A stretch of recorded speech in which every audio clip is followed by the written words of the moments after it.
Hello, my name is Gustavo Stisman. I'm here with Evan Tanner to help us clarify some issues regarding the tool that we just learned in this module, growth accounting. Evan, we learned in this module that the tool was meant to quantify the drivers of economic growth on the supply side. And you explained that quite well. But I have a few questions. First, the tool, which is based on the Cobb-Douglas production function, really does seem very simple. I would say almost too simple. Is that all there is to diagnosing the drivers of economic growth in a country? I mean, is that the end of the story? Well, that's a great question. And actually, no, that's not the end of the story. Sometimes we have to make some extensions. Could you give me an example? Yeah, sure. Now, a very frequent example is sometimes we have to adjust for the quality of a country's labor force.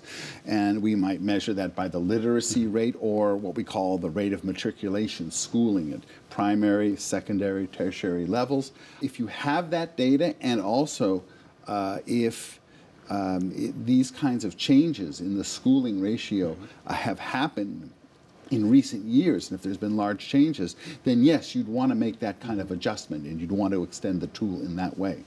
Another doubt I have regards the value of the capital share alpha. In our exercises, we used 0.3, but can we be sure that this is actually the right number? Well, again, Gustavo, that's really a great question. Now, I should tell you that this number came from some research, the original research by professors Cobb and Douglas many decades ago, and this was for the United States, but it turns out that a lot has happened since then. For example, we've debated now sort of a widening inequality that's been reflected in a higher capital share.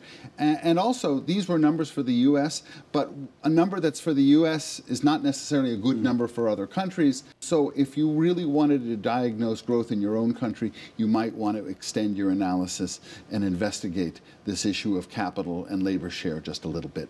I've also been concerned about the accuracy of the data we are using. Would you tell me how good are our estimates of capital and the employment of labor? Well, Gustavo, that really is a legitimate concern. So let's take, for example, capital stock estimates. We use a perpetual inventory method, but really our estimates are only as good as that original capital stock, and then the investment from the national accounts, and then, of course, the depreciation rate. Really, we're using our best guesses here. Now, in terms of the labor force and the employment of labor, as you probably know, in many countries, much of the employment is in the informal sector. And that may not be captured in these statistics because the informal sector consists of firms and individuals who are not fully registered with the government. So yes, there are some data problems. It seems that all of these inaccuracies will be essentially transferred into the TFP, our residual measure of productivity. Where does that leave us? I mean, do we still have a useful tool? Yes, I think it is a useful, especially when we're using it to look forward, and if we want to be thinking about what future growth will be based upon sort of the past behavior of these variables, capital, employment, and TFP. It's a useful tool. Yes, I can see that. For all its fault, the growth accounting exercise kind of pin us down in terms of what is a feasible rate of growth, a kind of reality check. Is that an appropriate way of thinking? Yeah, I'd say so. I'd say that that's a fair assessment. Okay, Evan, you have clarified quite a bit for me. Thanks so much.